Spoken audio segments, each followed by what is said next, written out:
Tidak ada orang yang minta perlindungan dengan perlindungan yang sangat kokoh dibandingkan dengan membaca dua surat ini, Al-Falaq, An-Nas ditambah dengan Al-Ikhlas. Dalam riwayat yang lain ditambah dengan Al-Kafirun.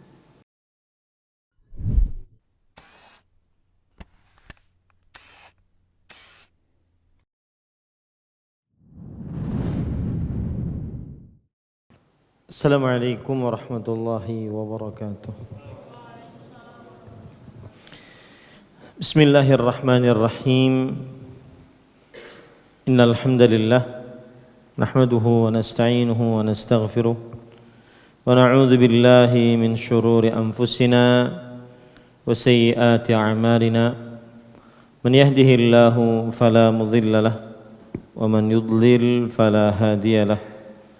وأشهد أن لا إله إلا الله وحده لا شريك له وأشهد أن محمدا عبده ورسوله يا أيها الذين آمنوا اتقوا الله حق تقاته ولا تموتن إلا وأنتم مسلمون يا أيها الناس اتقوا ربكم الذي خلقكم من نفس واحدة وخلق منها زوجها وبث منهما رجالا كثيرا ونساء واتقوا الله الذي تساءلون به والأرحام إن الله كان عليكم رقيبا يا أيها الذين آمنوا اتقوا الله وقولوا قولا سديدا يصلح لكم أعمالكم ويغفر لكم ذنوبكم ومن يطع الله ورسوله فقد فاز فوزا عظيما أما بعد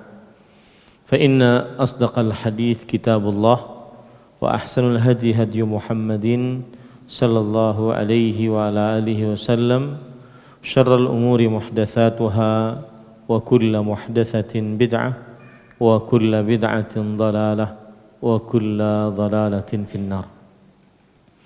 Alhamdulillah, kita bersyukur pada Allah Subhanahu wa taala pada hari ini Kamis malam Jumat 25 atau 26 Jumadil Ula 1443 Hijriah.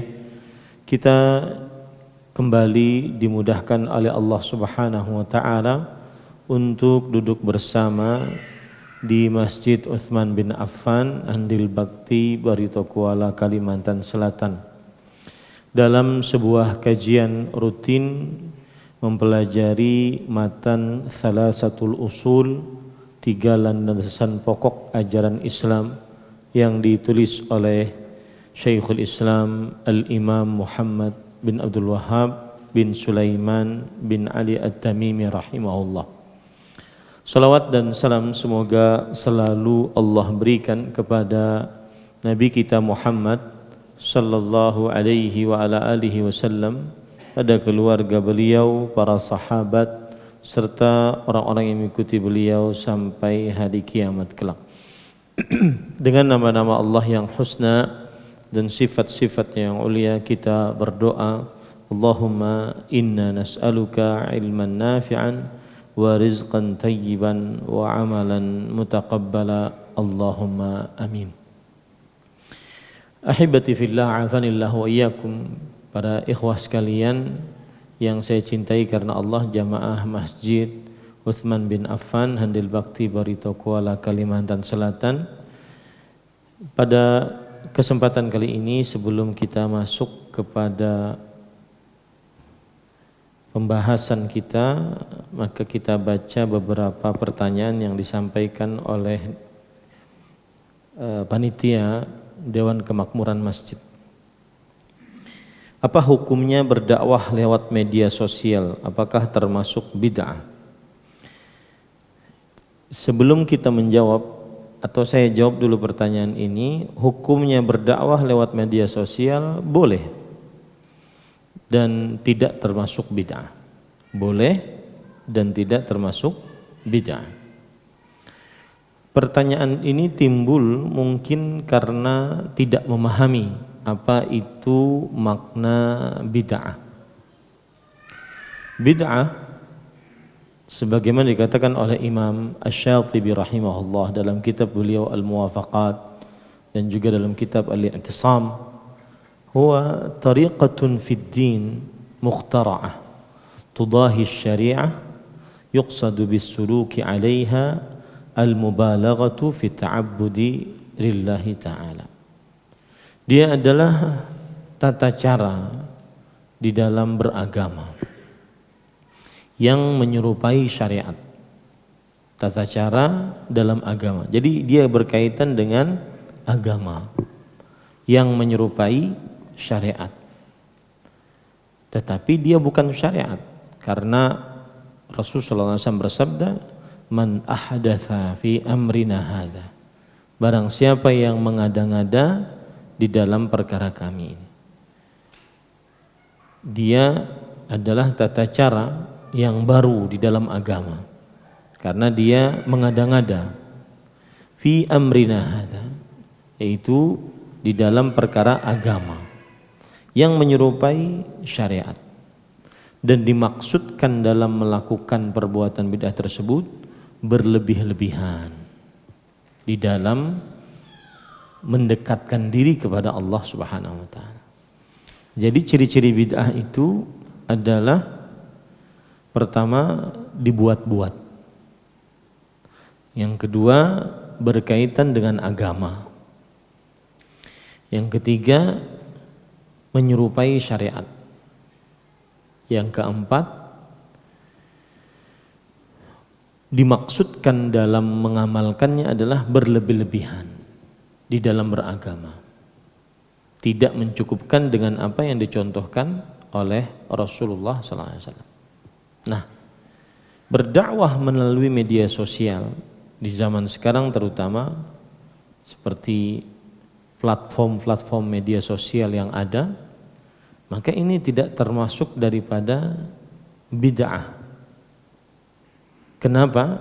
Karena dia bukan ritual ibadah. Dia bukan ritual ibadah. Kemudian dia adalah sarana, dan sarana bisa saja kita lakukan dengan hal-hal yang mubah, yang disebut oleh para ulama al-masalih al-mursalah, kepentingan-kepentingan yang diambil untuk menggapai sebuah tujuan dalam ibadah. Saya beri contoh, di zaman Rasulullah SAW tidak ada sekolahan, bangku, meja, bangunan sekolah, tidak ada. Tetapi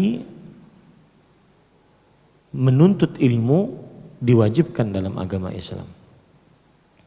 Nah, masalihul mursalah adalah sarana untuk mewujudkan menuntut ilmu tersebut, seperti bangku sekolah, meja. Maka ini tidak termasuk perbuatan bid'ah.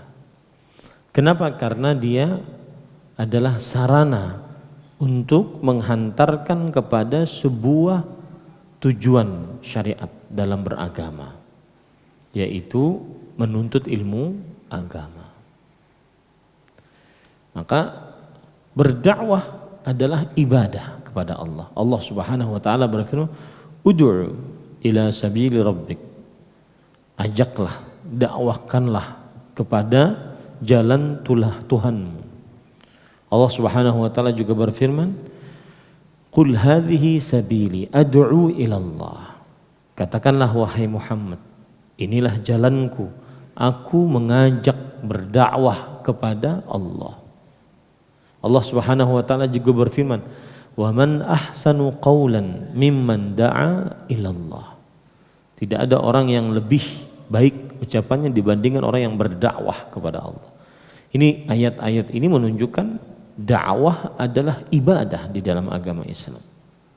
Nah, sarana yang menghantarkan kepada tujuan berdakwah itu bisa apa saja, selama tidak larang di dalam syariat Islam. Sarana yang menghantarkan tujuan berdakwah itulah yang disebut dengan masalihul mursalah. Dulu tidak ada media sosial. Seorang berdakwah bagaimana? Bermacam-macam caranya.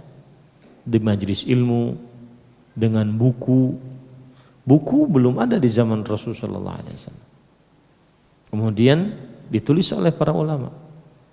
Maka kemudian setelah itu dijadikan sebagai alat untuk berdakwah. Nah, sama hukumnya seperti itu.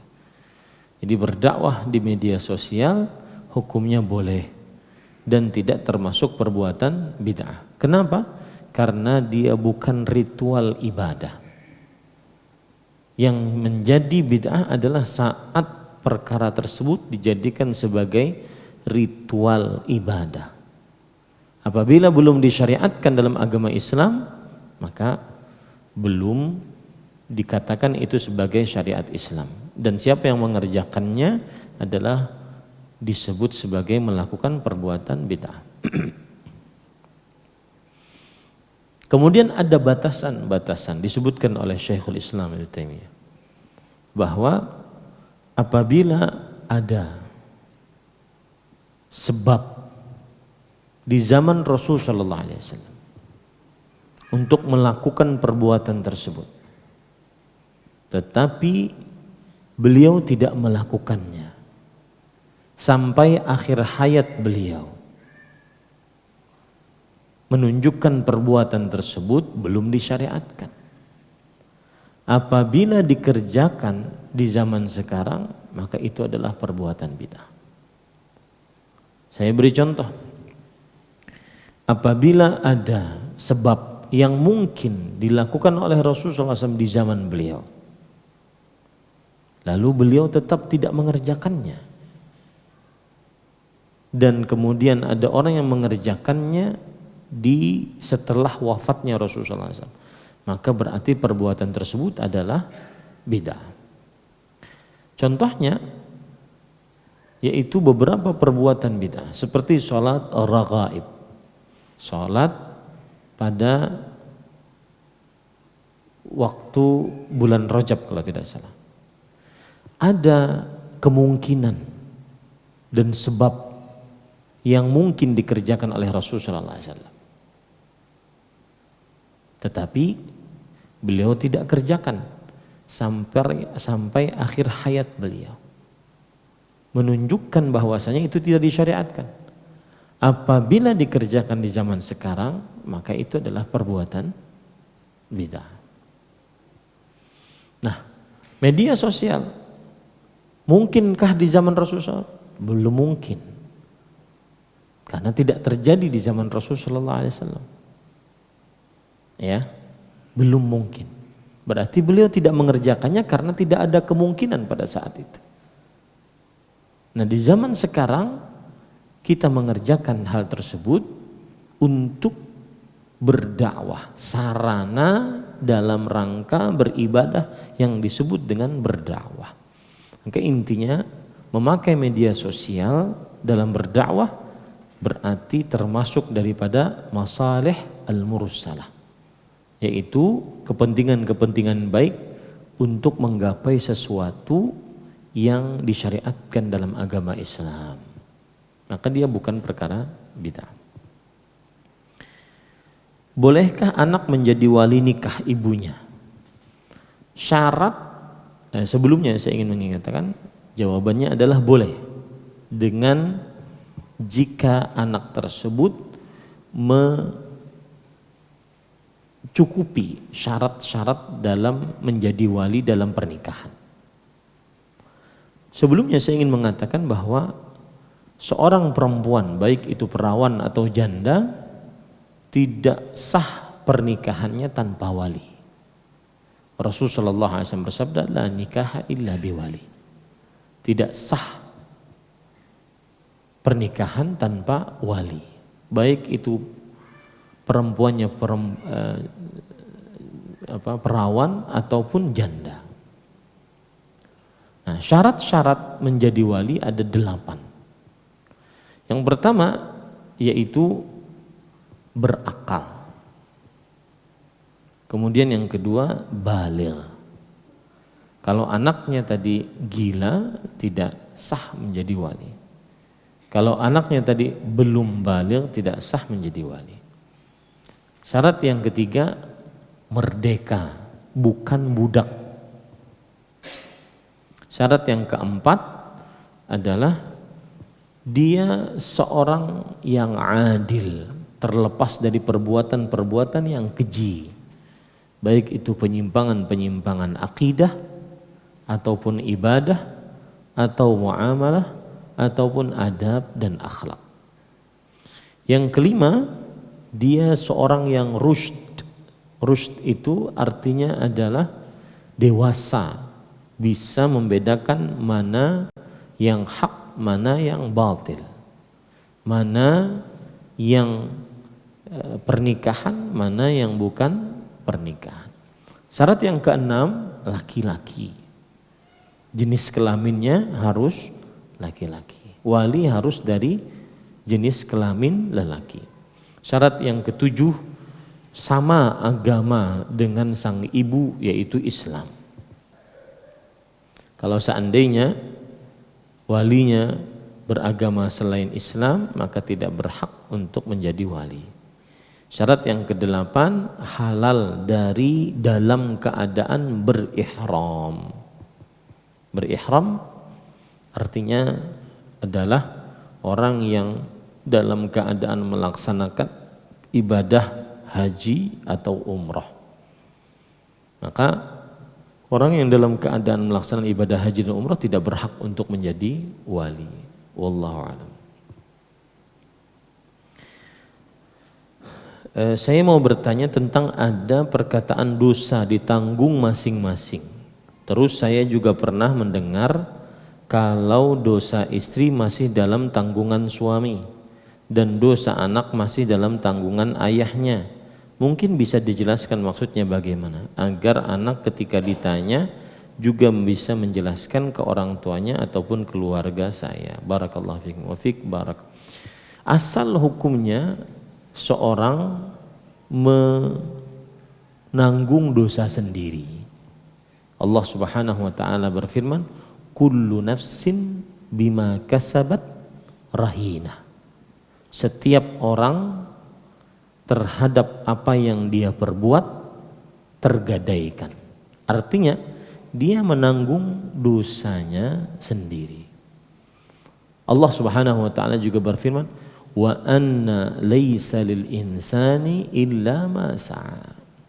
Dan bahwa tidak ada bagi manusia kecuali apa yang dia usahakan, apa yang dia amalkan. Dia yang menanggung dirinya sendiri. Kemudian Allah Subhanahu wa taala juga berfirman, la taziru waziratun wizra ukhra. Seorang pelaku dosa tidak menanggung dosa orang lain. Dia menanggung dosa dirinya sendiri. Nah, ini asal hukumnya. Tetapi kemudian ada orang-orang yang memiliki orang-orang yang di bawah tanggung jawabnya, yang kelak akan dimintai pertanggungjawaban oleh Allah Subhanahu wa taala. Dalam hadis riwayat Bukhari, Rasulullah SAW bersabda, kullukum ra'in wa kullukum mas'ulun an ra'iyatih. Setiap dari kalian pemimpin dan penanggung jawab atas yang dipimpinnya. Ar-rajulu ra'in ala ahli baitihi wa huwa mas'ulun anhu. Seorang lelaki pemimpin atas keluarganya dan dia bertanggung jawab atas keluarganya. Wal mar'atu ra'iyatun fi baiti zawjiha wa hiya mas'ulatun an auladih. Dan seorang istri pemimpin di rumah suaminya. Dia penanggung jawab atas anak-anak suaminya.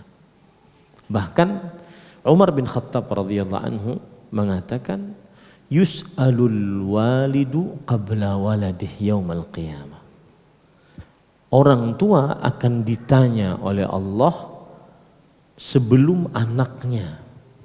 Orang tua bagaimana dia mengatur anaknya, bagaimana dia mendidik anaknya akan ditanya oleh Allah Subhanahu wa taala sebelum anaknya tentang baktinya kepada orang tuanya. Baik. Kalau sudah dipahami ini, maka terkadang orang tua akan mendapatkan dosa ataupun ditulis dosa apabila dia mendidik yang tidak benar kepada anaknya. Rasulullah SAW bersabda, "Ma min muslimin yastar'ihi Allahu ra'iyah yamutu yauma yamutu wa huwa ghashin li ra'iyatihi illa harramallahu alaihi jannah." Tidaklah seorang muslim dia diberikan tanggung jawab untuk memimpin orang-orang yang di bawah pimpinannya. Pada hari dia meninggal dalam keadaan dia menipu orang-orang yang di bawah tanggung jawabnya, istri, anak-anak, melainkan diharamkan atasnya surga. Nah, apabila melihat hadis ini berarti orang tua menanggung dosa anaknya jika orang tua termasuk yang menjadi penyebab atas berdosanya sang anak. Suami menanggung dosa istrinya jika suami menjadi penyebab atas berdosanya sang istri. Seperti misalkan dalam hadis riwayat Bukhari juga, kullu mauludin yuladu 'alal fitrah. Setiap bayi yang terlahir dilahirkan di atas fitrah. Fa abawahu yuhawidani wa yunassirani aw yumajjisani. Yang artinya setiap bayi yang terlahir di atas kan fitrah. Fitrah ini maksudnya adalah di atas Islam. Allah Subhanahu wa taala berfirman dalam surat Ar-Rum, "Fitratallah dzalika ad-dinul qayyim. Fitratallahi allati fataran nasa 'alaiha." Itulah agama yang lurus, beribadah hanya kepada Allah. Itulah fitrah yang Allah fitrahkan atasnya manusia. Maka setiap bayi yang dilahirkan di atas fitrah, yaitu mengakui Tuhannya Allah, mengakui tauhid. Fa'abawahu, tetapi kemudian maka kedua orang tuanya lah yang menjadi penyebab dia menjadi Yahudi atau Nasrani atau Majusi. Nah, di sini saat orang tua menjadi penyebab sang anak bermaksiat, maka orang tua berarti menanggung dosa anaknya. Orang tua berarti menanggung dosa anaknya. Baik. Memang ada dalil lain yang berbunyi begini. Inna auladakum min kasbikum. Anak-anak kalian adalah hasil usaha kalian. Anak-anak kalian adalah hasil usaha kalian. Berarti apakah apabila ada anak-anak baca Quran setiap hari, anak-anak sholat pada waktunya, anak-anak soleh, apakah orang tua kecipratan? Iya, kalau orang tua menjadi penyebab. Tapi kalau orang tua bukan menjadi penyebab, tidak mendapatkan kecipratan pahala. Nah, begitu juga sebaliknya. Jika ada anak bermaksiat, anak meninggalkan kewajiban, melanggar larangan, apakah orang tua kecipratan dosanya? Iya, jika termasuk menjadi penyebab. Gitu ya. Wallahu a'lam. Baik, sekarang kita masuk kepada tema kajian kita. Masih kita membicarakan tentang penulis mengatakan al-aslul awal, yaitu pokok ajaran Islam yang pertama, ma'rifatullah, mengenal Allah dengan dalil-dalilnya. Dan pada pertemuan-pertemuan sebelumnya kita sudah katakan bahwa Allah huwa Rabb. Allah adalah Ar-Rabb yang maha kuasa, yang maha pencipta, yang maha pengatur, yang maha memelihara. Makanya Allah Subhanahu wa taala kita jadikan Tuhan, karena Allah satu-satunya yang mengatur, mencipta, berkuasa. Baik. Kemudian penulis mengatakan warabbu huwal ma'bud. Dan Ar-Rabb, Tuhan yang Maha Kuasa tersebut, dialah Tuhan yang diibadahi. Al-ma'bud artinya zat yang diibadahi. Nah, dari mulai sinilah akhirnya kita membicarakan tentang macam-macam ibadah. Karena Allah Tuhan kita yang Maha Kuasa, Maha Pencipta, Maha Pengatur, kemudian dialah Allah yang zat yang diibadahi. Nah, ibadahnya apa saja? Sudah kita pelajari beberapa. Yang pertama doa. Maka doa ini wajib diberikan hanya kepada Allah. Siapa yang memalingkan berdoa kepada selain Allah, maka dia melakukan syirik akbar. Kemudian yang kedua adalah rasa takut, al-khauf. Ini ibadah hati, harus ditujukan hanya kepada Allah. Jika dipalingkan kepada selain Allah, maka termasuk dari syirik akbar. Yang ketiga, ibadah yang sudah kita pelajari, ar-raja, rasa harap. Maka ini ibadah, berharap hanya kepada Allah dalam mendapatkan kebaikan atau menjauhkan larangan. Siapa yang berharap kepada selain Allah, maka syirik akbar. Ibadah yang keempat, tawakal, bersandar hati dengan sebenarnya kepada Allah untuk dapat kebaikan, untuk dapat keburukan. Tawakal. Ini ibadah kepada Allah. Dan wajib seorang muslim bertawakal hanya kepada Allah.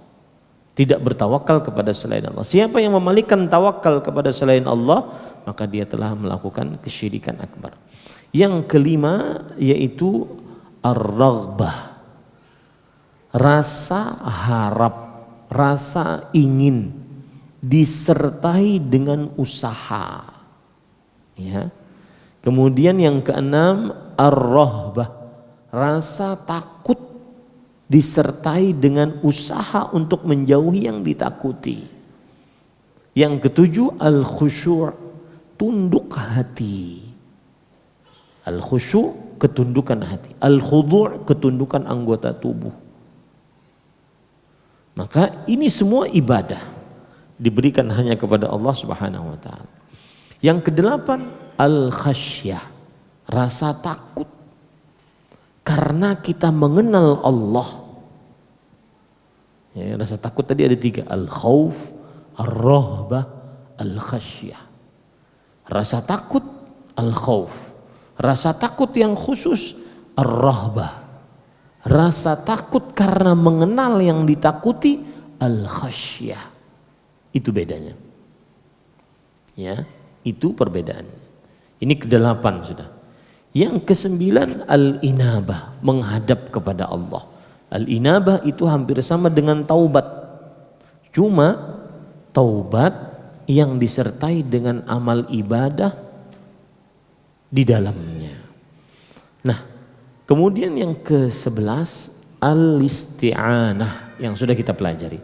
Minta pertolongan. Pada malam ini kita akan mempelajari al-isti'adzah dan al-istighatsah.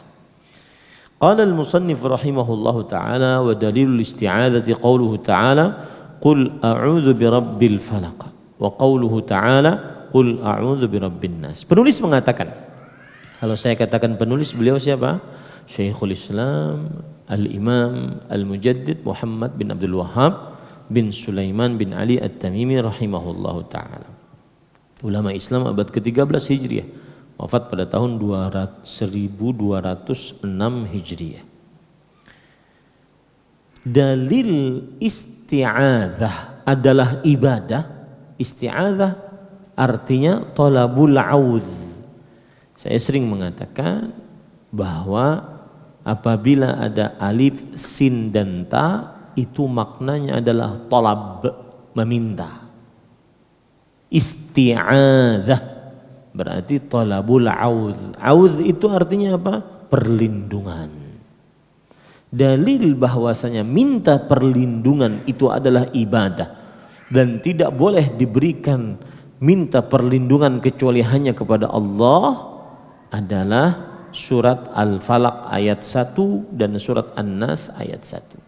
Qul, katakanlah wahai Muhammad sallallahu alaihi wasallam, a'udzu, aku berlindung bi rabbil falaq, dengan Tuhan yang memiliki waktu falak. Waktu falak adalah subuh. Ya, yang memiliki waktu falak. Ini dalil yang menunjukkan bahwa kita hanya boleh minta perlindungan kepada Allah. Tidak boleh minta perlindungan kepada selain Allah, terutama di dalam perkara-perkara yang tidak disanggupi untuk memberi perlindungannya kecuali Allah.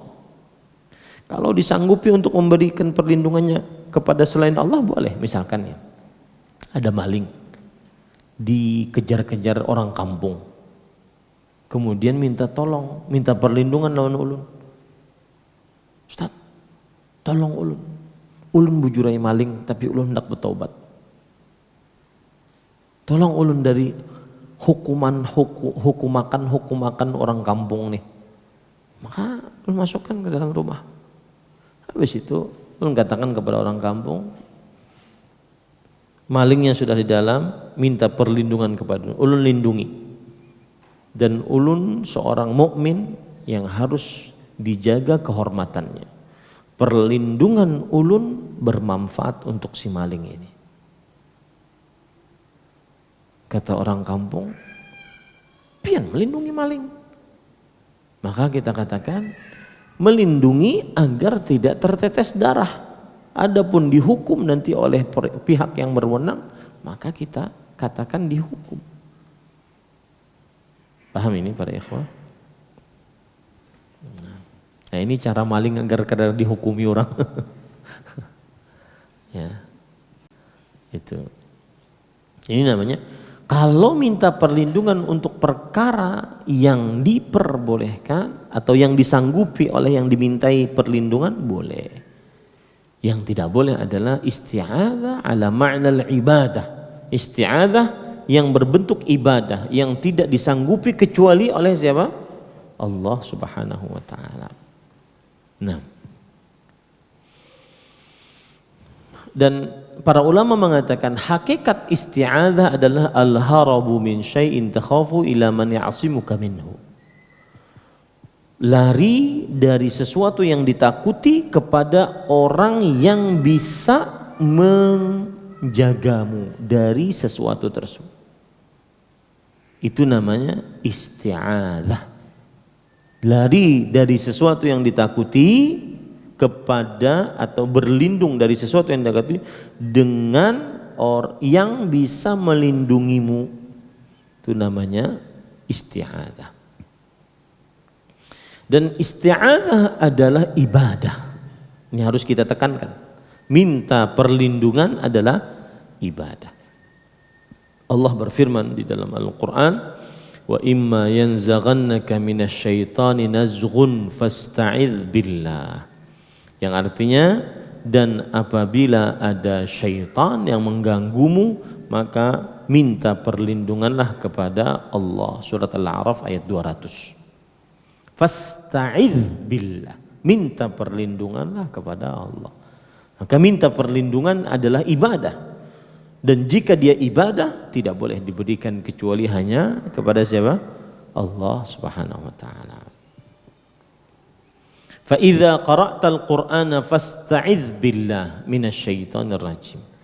Jika engkau membaca Al-Qur'an maka fasta'idz billah, minta perlindunganlah kepada Allah Subhanahu wa taala. Surat An-Nahl ayat 98. Ini dalil-dalil yang menunjukkan bahwa isti'adzah adalah ibadah dan tidak boleh diberikan kecuali hanya kepada Allah Subhanahu wa taala. Dan disebutkan di dalam kitab Fathul Majid Syarh Kitab Tauhid yang ditulis oleh Syekh Abdurrahman bin Hasan Al-Syekh, wa qad ajma'al ulama ala annahu la tajuzul isti'adzatu bi ghairillah. Para ulama berijma'. Ijma' ini salah satu referensi hukum Islam. Bersepakat setelah wafatnya Rasulullah SAW bahwa tidak diperbolehkan minta perlindungan kepada selain Allah. Bersepakat. Kemudian para ikhwan yang dirahmati oleh Allah Subhanahu wa taala, dan kita sebagai seorang manusia yang hidup di dunia ini sangat patut untuk selalu minta perlindungan kepada Allah. Karena di dunia ini tidak lepas dari keburukan, bahaya, musibah, tidak lepas dari itu.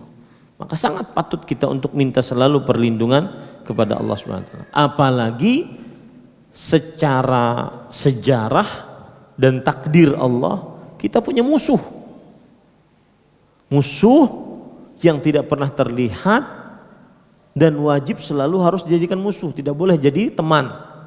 Inna syaitana lakum aduun fattakhidhuhu aduwan. Sesungguhnya syaitan itu bagi kalian adalah musuh, jadikanlah dia musuh. Maka tidak boleh kita berteman dengan syaitan. Ya, ini para ikhwan yang dirahmati oleh Allah Subhanahu wa taala.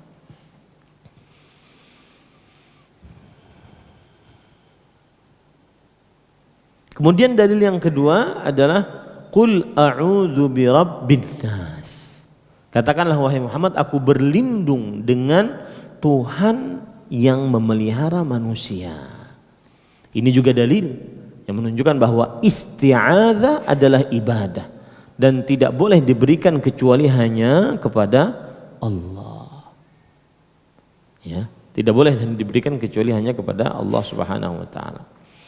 Dan surat Al-Falaq An-Nas ini adalah dua surat yang sangat agung, yang di keutamaannya adalah melindungi manusia dari keburukan. Dalam hadis riwayat Muslim dari Uqbah bin Amir radhiyallahu an, Rasul sallallahu alaihi wasallam bersabda kepada Uqbah bin Amir, "Alam tara ayatin unzilat lailata lam yura mithluhunna qat." Apakah engkau ingin mengetahui ayat-ayat yang diturunkan malam ini belum pernah diturunkan sebelumnya? Qul a'udzu birabbil falaq, qul a'udzu birabbin nas. Jadi ayat ini, dua surat ini tidak ada di dalam kitab Taurat, Zabur, Injil. Dan keutamaan lain dari dua surat ini adalah dia dua surat yang apabila dibaca menjadi pelindung yang sangat kokoh, sangat kuat. Rasulullah sallallahu alaihi wasallam bersabda dalam hadis riwayat Imam Malik dalam kitabnya Al-Muwatta, "Ma ta'awwadza muta'awwidzun bimithlihinna." Tidak ada orang yang minta perlindungan dengan perlindungan yang sangat kokoh dibandingkan dengan membaca dua surat ini, Al-Falaq, An-Nas ditambah dengan Al-Ikhlas. Dalam riwayat yang lain ditambah dengan Al-Kafirun. Maka sering-sering baca ayat ini, berdiri, duduk, berbaring, terutama saat safar, terutama saat-saat ada hajat keperluan, sering-sering baca dua surat ini.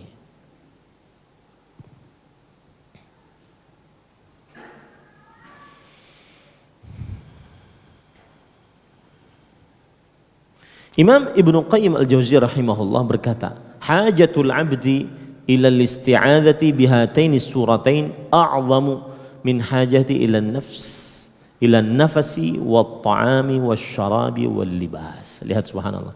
Hajatul abdi, hajat seorang hamba minta perlindungan kepada Allah dengan membaca dua surat ini lebih besar dibandingkan hajatnya kepada nafasnya, makannya, minumnya, pakaiannya. Maka ini bacaan agar kita dilindungi. Karena sekali lagi para ikhwah, kita nggak tahu keburukan ada di mana, bahaya ada di mana. Ya, coba orang-orang yang kecelakaan, na'udzubillah, mudah-mudahan kita dijauhkan. Kan dia nggak ngerasa tuh. Tahu-tahu nyerempet, tahu-tahu terbalik, tahu-tahu apa. Maka hajat kita untuk minta perlindungan kepada Allah dengan membaca dua surat ini adalah hajat yang sangat luar biasa, Lebih berhajat kita dibandingkan nafas kita, makan, minum, pakaian kita. Ini perkataan agung yang dikatakan oleh Imam Ibnu Qayyim Al-Jauziyah rahimahullah. Kemudian para ikhwan yang dirahmati oleh Allah Subhanahu wa taala, termasuk dari bacaan-bacaan minta perlindungan yang diajarkan oleh Rasulullah SAW selain 2 surat ini, diantaranya adalah hadis riwayat Muslim, man nazala manzilan thumma qala a'udzu bikalimatillahi tammat min syarri ma khalaq lam yadurruhu syai'un hatta yartahila min manzilihi dzalik. Siapa yang singgah di sebuah tempat, entah itu lagi dalam keadaan safar, singgah bertamu ke rumah orang, singgah di sebuah rumah makan, singgah di sebuah tempat, lalu dia mengucapkan a'udzu bikalimatillahi tammat min syarri ma khalaq, aku berlindung dengan kalimat-kalimat Allah yang sempurna dari keburukan yang tercipta, maka tidak ada sesuatu apapun yang membahayakannya sampai ia berpindah dari tempat tersebut. Ingat ya, singgah apapun, mau kencing, mau buang air besar, mau sholat, mau singgah. Karena hadisnya umum, man nazala manzilan, siapa saja, ini laki-laki perempuan, orang tua anak kecil, man nazala manzilan, yang singgah di sebuah tempat apapun. Manzilan adalah kata nakirah fi mahalli syart, wa nakiratu fi mahalli syart tadullu ala al-umum. Kata nakirah yang diletakkan dalam sebuah syarat, dan jika nakirah yang belum ditentukan apa dan siapanya diletakkan dalam sebuah syarat, menunjukkan kepada keumuman, tempat apapun, tempat singgah dimanapun, maka ucapkan doa ini, a'udzu bikalimatillahi tammat min syarri ma khalaq. Pendek, tapi ini adalah pengganti daripada kebiasaan orang-orang yang meminta izin saat dia singgah, seperti berdam 4 lalu, atau ngasih klakson. Ya, di Mesir ada kuburan Syekh Badawi. Orang-orang di situ berkeyakinan kalau lewat kuburan itu harus ngasih sesuatu. Kalau tidak ngasih sesuatu, maka minimal kalau lewat pakai mobil, motor harus kasih klakson. Keyakinannya kalau lewat di situ tidak ngasih klakson, maka akan dapat celaka. Pernah naik taksi seorang ahli tauhid, kemudian supirnya mengatakan, ayo kasih sesuatu. Kata ahli tauhid, enggak, saya tidak takut kecuali hanya kepada Allah. Ayo ini pegang klakson barang, maka tetap tidak. Nah, ini banyak yang seperti itu. Ada hajatan, perkawinan, perjalanan safar, harus keliling ke kuburan-kuburan. 7 kuburan, meletakkan bunga-bunga dengan niatan untuk minta perlindungan. Maka jawabannya ini gantiannya yang sesuai dengan syariat Islam. Silahkan azan dulu.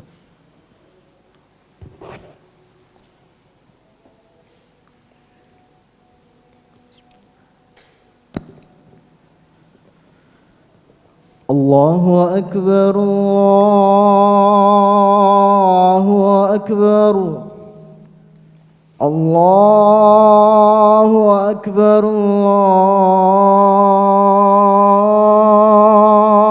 Allahu Akbar.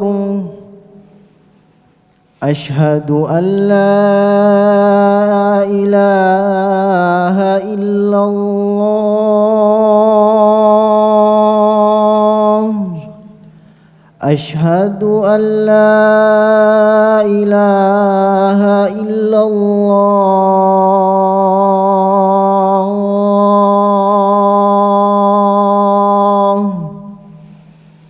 Ashhadu anna Muhammadan رسول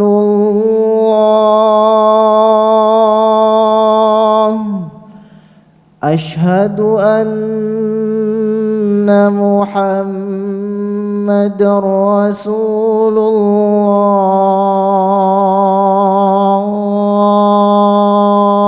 الله حي على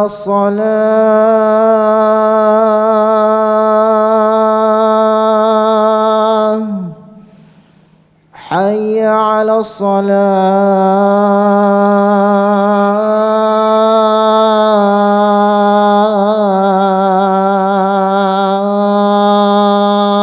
الصلاة حي على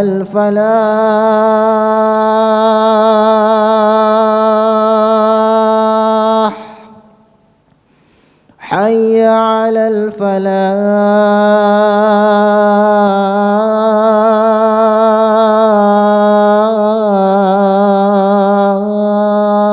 الفلاح الله أكبر الله أكبر لا إله إلا الله.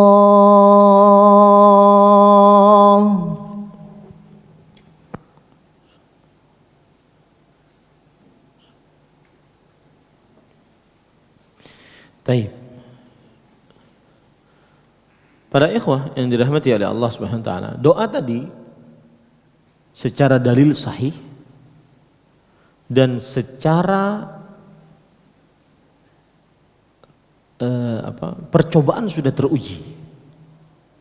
Ada seorang imam yang bernama Imam Ahmad bin Umar Al-Qurtubi, Imam Al-Qurtubi rahimahullah, yang menulis kitab Al-Mufhim lima ashkala min talkhisi kitab Muslim.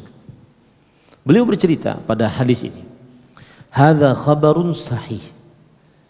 Hadis tadi, doa minta perlindungan tadi benar adanya. Wa qaulun shadiq, dan ucapan yang jujur. Alimna sidqahu dalilan wa tajribatan. Kita mengetahui kebenaran hadis tersebut, bacaan tersebut berdasarkan dalilnya sahih dan juga teruji. Fa inni mundu sami'tu hadzal khabar amiltu alaihi. Aku setelah mendengar hadis ini aku selalu mengamalkannya. Nah, ini juga motivasi bagi kita untuk mengamalkannya. Setiap kali singgah ucapkan a'udzu bikalimatillahi tammati min syarri ma khalaq. Aku selalu mengamalkannya. Falam yadurrani syai'un ila an taraktuh. Maka tidak ada sesuatu apapun yang membahayakanku sampai aku pernah meninggalkannya. Faladagatni aqrabun bil mahdiyati lailan. Suatu malam aku disengat kalajengking di daerah Mahdiyah. Mahdiyah adalah salah satu kota di dekat kota Andalus di Spanyol. Ya, Mahdiyah. Fatafakkartu fi nafsi fa idza bi qad nasitu an ata'awwadha bitilkal kalimat. Lalu aku mikir, kenapa ini? Ada apa nih? Ternyata setelah aku ingat, aku lupa untuk menyebutkan doa tersebut.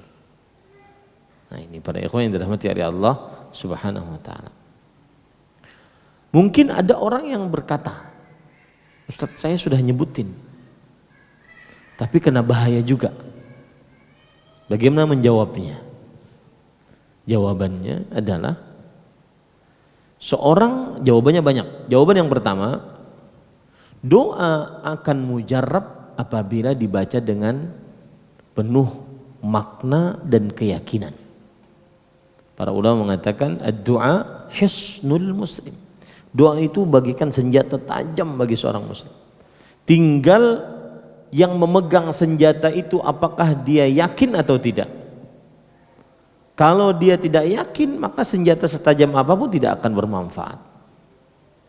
Makanya harus yakin. Itu jawaban pertama. Jawaban yang kedua adalah Allah Subhanahu wa taala ingin menguji hamba tersebut.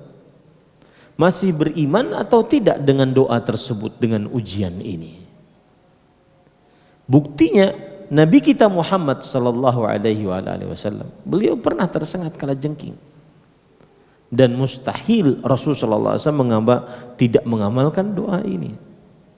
Jadi pas waktu disengat beliau mengatakan, la'natullahi 'alal aqrab la yada'u musalliyan wala nabiyyan. Semoga terlaknat kalajengking. Orang lagi sholat, bahkan Nabi lagi sholat tidak ditinggalkan kecuali disengat juga. Makanya kita diperintahkan untuk membunuh kalajengking, bukan dipelihara. Zaman sekarang ini terbalik, subhanallah. Yang dilarang untuk dipelihara, diperintahkan untuk dibunuh, dipelihara. Ular dipelihara, itu wajib dibunuh, bukan malah dipelihara. Ya. Taib. Kemudian ahibati hafizakumullah ta'ala, minta perlindungan, ini sudah saya sebutkan tadi, kepada makhluk yang masih hidup dan sanggup untuk memberikan perlindungan, boleh hukumnya. Seperti misalkan hadis Jabir radhiyallahu an, anna imra'atan min bani Makhzum saraqat. Ada seorang perempuan dari keturunan Makhzum mencuri. Fa utiya bihan Nabi sallallahu alaihi wasallam. Maka wanita ini datangkan kepada Rasul sallallahu alaihi wasallam. Fa'adat bi ummi Salamah zaujin Nabi sallallahu alaihi wasallam. Lalu wanita ini minta perlindungan kepada Ummu Salamah, istri Nabi Muhammad sallallahu alaihi wasallam. Ada seorang wanita dari keturunan Makhzum mencuri, didatangkan kepada Rasul sallallahu alaihi wasallam. Wanita ini lalu minta perlindungan kepada istri Nabi, yaitu Ummu Salamah radhiyallahu anha. Lalu apa yang terjadi? Faqala Nabi sallallahu alaihi wasallam, wallahi law kanat Fatimah laqata'tu yadaha faquti'at. Demi Allah, kata Rasul sallallahu alaihi wasallam, kalau seandainya dia minta perlindungan kepada anak perempuanku, maka aku akan penggal tangannya.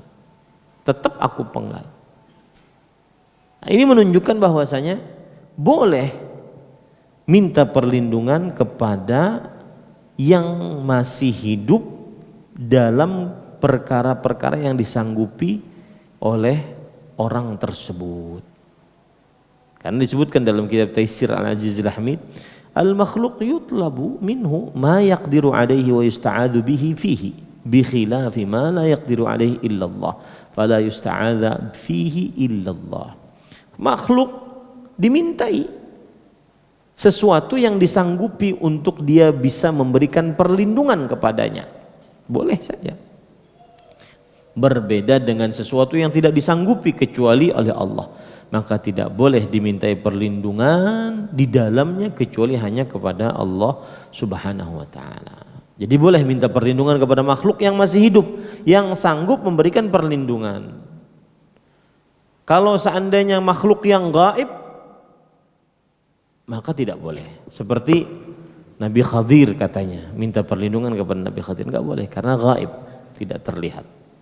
Atau minta perlindungan kepada makhluk yang masih hidup yang tidak disanggupi kecuali oleh Allah, ini juga tidak boleh. Minta perlindungan dari neraka, minta perlindungan dari keburukan orang-orang yang buruk, tidak disanggupi oleh orang makhluk yang masih hidup tersebut, ini tidak diperbolehkan.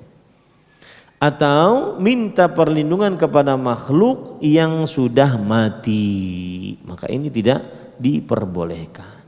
Seperti misalkan ada sekelompok dari manusia minta perlindungan kepada wali-wali Allah yang sudah meninggal, atau kepada makhluk yang masih hidup seperti jin tetapi tidak disanggupi kecuali oleh Allah perlindungan tersebut, maka ini juga tidak diperbolehkan, diharamkan dan termasuk perbuatan kesyirikan. Allah Subhanahu wa taala berfirman, wa annahu kana rijalun minal insi ya'udzuna birijalin minal jinni fazaduhum rahaqa. Ada sebagian dari sekelompok manusia minta perlindungan kepada sekelompok dari bangsa jin, maka tidaklah bertambah kepada mereka kecuali kesusahan. Intinya, minta perlindungan kepada makhluk yang masih hidup dan yang dimintai sanggup untuk memberikan perlindungan, boleh. Minta perlindungan kepada makhluk yang masih hidup dan yang dimintai perlindungan tidak sanggup untuk memberikan perlindungan, tidak boleh. Minta perlindungan kepada orang yang gaib, tidak boleh. Minta perlindungan kepada orang yang sudah mati, tidak diperbolehkan. Minta perlindungan kepada jin tidak diperbolehkan, karena minta perlindungan adalah ibadah dan tidak boleh diberikan ibadah tersebut kecuali hanya kepada Allah Subhanahu wa taala. Nah, ini adalah isti'adzah. Itu adalah isti'adzah. Baik. Sekarang kita bahas istighatsah. Qala al-musannif rahimahullah wa dalilul istighatsati qauluhu ta'ala إذ تستغيثون ربكم فاستجاب لكم. Dan dalil istighatsah adalah firman Allah Subhanahu wa taala, ingatlah ketika kalian beristighatsah kepada Tuhan kalian, maka Allah mengabulkan bagi kalian. Apa itu istighatsah? Ingat sekali lagi, apabila ada isti, alif, sin dan ta, maka maknanya apa? Meminta. Berarti di sini istighatsah meminta ghauts. Ghauts itu artinya apa? Pertolongan dalam keadaan yang sempit.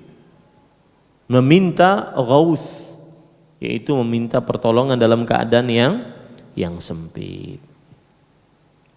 Imam Ibnu Qayyim Al-Jauziyah rahimahullahu taala berkata, al-istighatsatu la takunu illa ba'da adh-dhu'r. Istighatsah tidak terjadi kecuali dalam keadaan yang sempit. Kekeringan, kebanjiran. Ini subhanallah, dunia itu aneh. Jadi jangan sampai terdewakan dengan dunia. Sulit, dunia itu enggak ada yang mudah, sulit. Ya. Mau buang, saya sangat merasakan tuh kalau lagi mau buang air kecil, buang air besar. Kenapa sih ada buang air besar, buang air kecil? Itu soal contohnya sulitnya dunia. Makanya di akhirat nggak ada buang air besar, buang air kecil. Di surga nggak ada. Yang ada mereka berkeringat. Ya, makanya hanya orang-orang yang tertipu dengan dunia yang mendewakan dunia. Dan media sosial kita di zaman sekarang di frame orang-orang yang nontonnya dengan kemewahan. Kemewahan. Rumah mewah, mobil mewah, alat-alat elektronik mewah, di frame. Padahal hanya sebatas untuk penampilan saja, bukan untuk manfaat. Jangankan dunia, akhirat saja tidak, apalagi dunia saja tidak, apalagi akhirat. Hanya sebatas penampilan. Maka kesulitan ketika minta pertolongan dalam kesulitan itu disebut dengan istighatsah. Seperti kekeringan, lihat ya, kekeringan salah, banyak air salah, itu dunia subhanallah. Ya. Kelaparan salah, kekanyangan salah, itu dunia. Hanya orang-orang yang tidak berakal yang mendewakan dunia. Ya, hanya orang-orang yang tidak tahu hakikat dunia dan hakikat surga yang mendewakan dunia. Nah, saat dalam keadaan sempit minta tolong, itulah yang disebut dengan istighatsah. Baik, para ikhwan yang dirahmati oleh Allah Subhanahu wa taala, dan dalilnya adalah tadi yang sudah saya sebutkan, idz tastaghitsuna rabbakum fastajaba lakum. Itu Allah Subhanahu wa taala sebutkan dalam Al-Qur'an pada surat Al-Anfal ayat 9. Ini cerita saat peperangan Badar. Jumlah pasukan Rasul lebih sedikit 3 kali lipat dibandingkan pasukan musuh. Maka minta pertolonganlah Rasulullah SAW dalam keadaan yang sempit. Nah, dan istighatsah adalah ibadah. Tidak diboleh diberikan kecuali hanya kepada Allah Subhanahu wa taala. Tidak diperbolehkan beristighatsah kepada berhala, kepada orang-orang yang sudah mati, kepada orang-orang yang gaib, tidak diperbolehkan. Imam Ibnu Qayyim Al-Jauziyah rahimahullah berkata dalam kitab Madarijus Salikin, wa min anwa'ihi, dan termasuk daripada macam kesyirikan, talabul hawaiji minal mauta, minta hajat kepada orang yang sudah mati, wal istighatsatu bihim, minta pertolongan dalam keadaan yang sempit kepada orang yang sudah mati, wat tawajjuh ilaihim, dan menghadap kepadanya. Wa hadza aslu syirkil alam, inilah asal muasal syirik yang terjadi di alam semesta. Fa innal mayyita qad inqata 'amaluhu, yang namanya orang mati sudah terputus amalnya. Wa huwa la yamliku li nafsihi dharran wala nafan fadlan amman istaghatha bihi wa sa'ala qadahu hajatahu. Dia sendiri tidak bisa memberikan manfaat, mudarat untuk dirinya, apalagi memberikan kepada orang yang beristighatsah. Nah, ini para ikhwan. Dan sebagian orang membolehkan beristighatsah kepada orang mati. Seperti misalkan, wahai fulan, orang mati nih, al-madad, al-madad, berikan saya kekuatan, pertolongan. Saya dulu sebelum kenal sunnah ikut sholat hajat, ya, bahkan kadang-kadang memimpinnya. Sholat hajat, ada orang pas waktu sholat hajat, sebelum sholat dia ngucapin, ya Ghauth, ya Ghauth, ya Ghauth. Ghauth itu bukan nama Allah. Wahai Ghauth, wahai Ghauth, itu bukan nama Allah. Itu adalah pangkat dari kewalian menurut mereka yang meyakini perwalian-perwalian berpangkat-pangkat.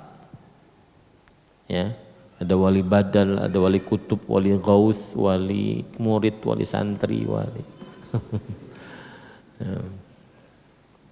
Nah, mereka berarti minta tuh kepada wali yang sudah mati. Taib.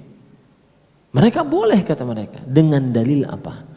Yang penting kita masih meyakini Allah Maha Pencipta, Maha Pengatur, Maha Berkuasa. Itu hanya sebatas memanggil. Kita tidak beribadah kepada yang dipanggil. Kita tetap minta pertolongan hanya kepada Allah. Maka kita jawab bahwasanya yang namanya memanggil itu adalah doa. Makanya pengertian doa adalah memanggil dan meminta. An-nida wa talab, itu namanya doa, memanggil dan meminta. Tidak bisa itu diberikan kecuali hanya kepada Allah Subhanahu wa ta'ala.